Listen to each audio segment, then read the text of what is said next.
Good afternoon, this is Jeff with Sewer Tech Northwest. Today we're at property address 14760 Southwest Forest Drive here in Beaverton.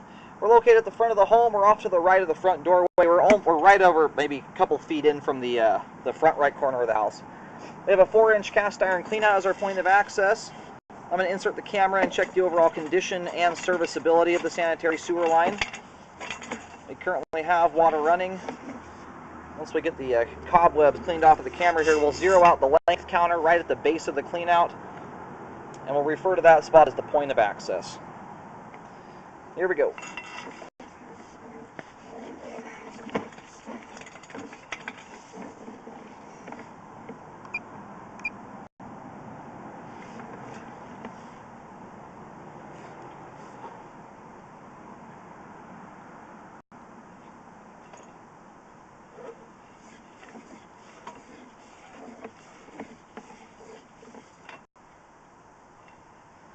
And we'll take a look at this stringy, strandy item here on the way out.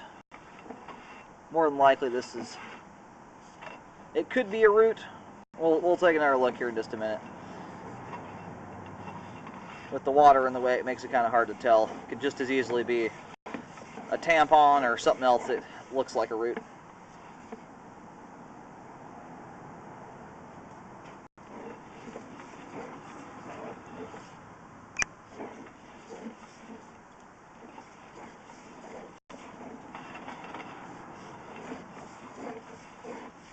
And so there's an item right here that looks very similar to what we just went past a moment ago. And another one there. And another one here. These look like they're either, more than likely, some type of cleaning wipe or baby wipe or something like that. With cast iron pipe, cast iron is actually a very good pipe product. It holds up a long, long time, but it is rough on the inside. So if you put anything down the line other than toilet paper, it tends to snag quite easily, and it often will not let go.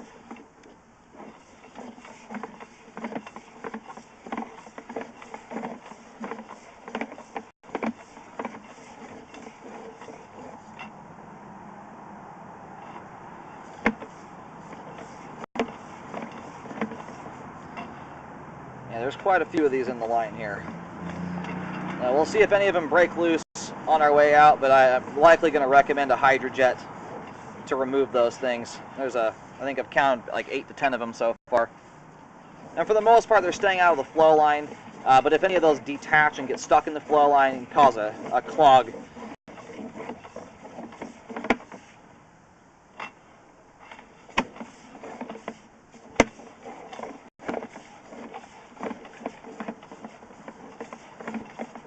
there's also, if you look on the sidewalls here, we kind of have a ridge of some scale buildup.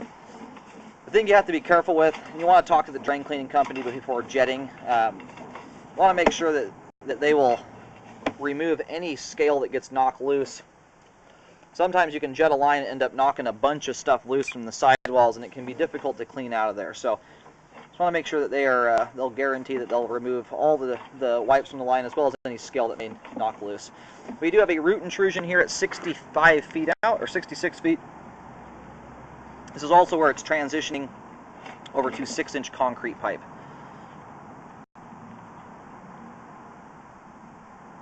And this I will for sure recommend a repair to correct.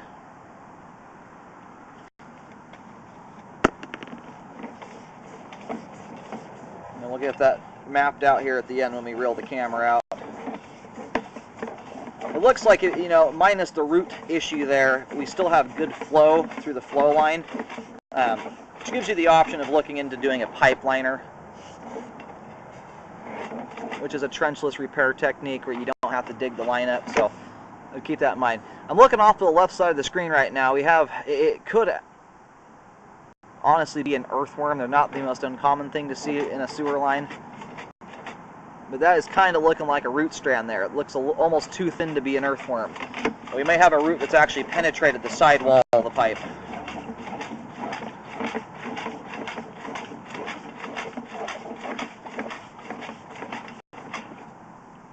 And here at 79 feet, this is the main lateral connection. I'm going to locate the camera head to verify where the line terminates, and then we'll let the pipe drain out completely so we can have a good look at everything on the way back. I located the camera head successfully out at the main on Forest Drive. The line crosses from the right side of the property all the way over to the left. It looks like it goes under the driveway and then goes out to the street. I have put just a white T marking out there just as a reference point as to where the line terminates at. That's not a repair marking.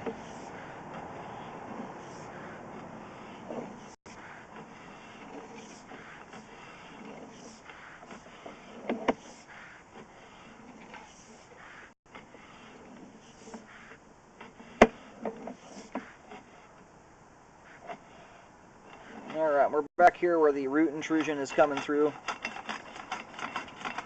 I'm going to get this marked for repair here.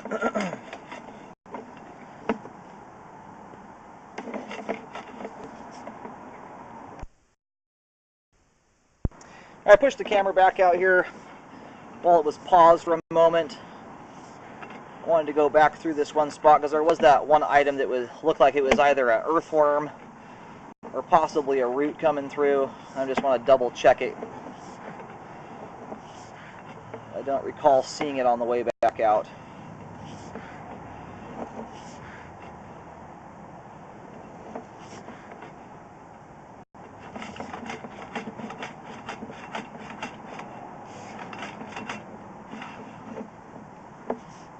And then we're all the way back by the other root intrusion. So whatever that was doesn't appear to be a root intrusion at all. It was something else. It could have been a worm, could have been a myriad of things that get flushed down the toilet on a frequent basis. Could have also been a root strand that broke loose when the camera went through in this particular spot and just floated down. I'm going to do a double check locate here, but that is located in the middle of the sidewalk. I'm picking it up at about 5 feet deep. I'm going to go double check that real quick. Alright, so yeah, it is indeed right in the middle of the sidewalk, just to the left of the driveway. You're standing in the street looking at the front of the house, and we're at 5 feet deep here on the dot. I do recommend a spot repair at the least to correct that. The reason I say at the least, there's not a whole lot of concrete pipe from this point out to the main, and you can see that it drains well through this area. What I would look into, not that you have to do it, but this is the ideal time to fully update the line. And you can, being out here in Beaverton, generally the line is the homeowner's responsibility all the way till the main. So being the fact that you have to repair that and it's under concrete already, what I would look into is doing an epoxy liner on this. You can often run the jet through there, and I would recommend cleaning the line anyway because of the amount of wipes that are stuck in the line. There's like probably at this point 12 to 15 of them, and they look like Clorox wipes. There's a big bottle of Clorox wipes sitting right on top of the toilet. So more than likely that's what we've got in there, and those things are going to be stuck there for pretty much forever until they're removed. And you could try augering it or jetting. I would kind of leave that up to the drain cleaning guys as to how best to do that. But the reason I recommend looking into the epoxy liner, if you're already going to have to dig through the sidewalk area, I look into the liner. The liner usually saves quite a bit of money because it's trenchless. You don't have to dig anything up at all. You usually just have to trim the roots out of the way so you have a smooth piece of pipe to run the liner down. So I'd look into that. It's obviously going to cost a little bit more, but we've got about 14 feet of pipe from this point to the main. But at the least, I'd recommend spot repairing it, and you could do the spot repair by liner as well. You'd avoid having to dig up the sidewalk and repair the concrete there. Of course, you can always do traditional route and just dig it up and repair the concrete. But generally, if you've got concrete over the top of the line, the liner often will save you anywhere from about 30 to 40% in the repair costs. I would look into that as a repair technique for sure. But anyway, at the very least, I would recommend spot repairing to correct the root intrusion. Ideally, while you're already digging down there or doing the repair, in my opinion, it is the ideal time to fully update that concrete section. And on top of that, what you run the risk of, and the biggest reason that root came through that is it's a transition between two materials. It's a joint that you cannot glue tight shut. You often have to put a rubber fernco around them. And it's the easiest spot where roots can get in is at a transition like that.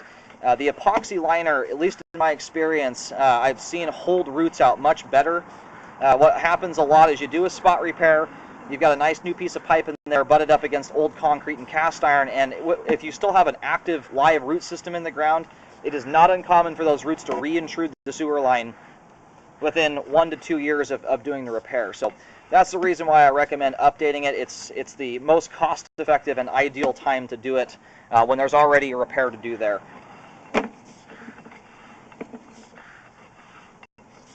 It's not a guarantee that roots will get back in there, but the fact that those roots are able to get out into the sidewalk area, there's a half decent chance it could happen again. And it could be 10 years after the repair. It could be never. It's hard to predict that, but I've seen it enough times at this point that I would look into doing a full update on that concrete section. Now, when you do an overlap where you run the liner and overlap it on the cast iron, the systems they're essentially jointless. They're a lot harder for roots to get into.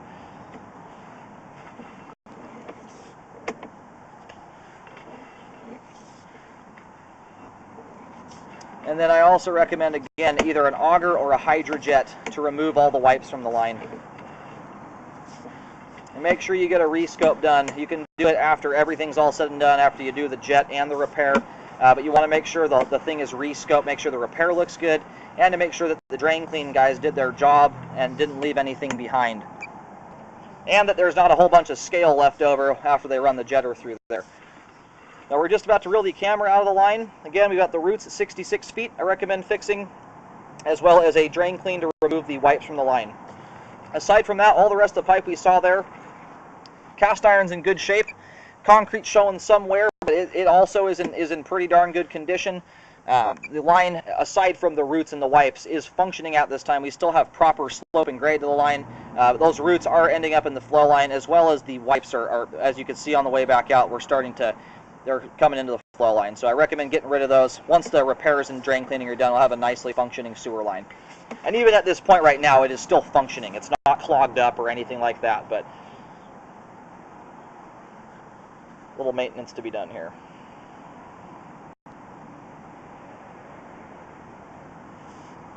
And again, that root intrusion marking is just to the left of the driveway in the sidewalk area, and then it's not a repair marking unless you want it to be. There's a T marking out in the street right where the line connects to the main lateral.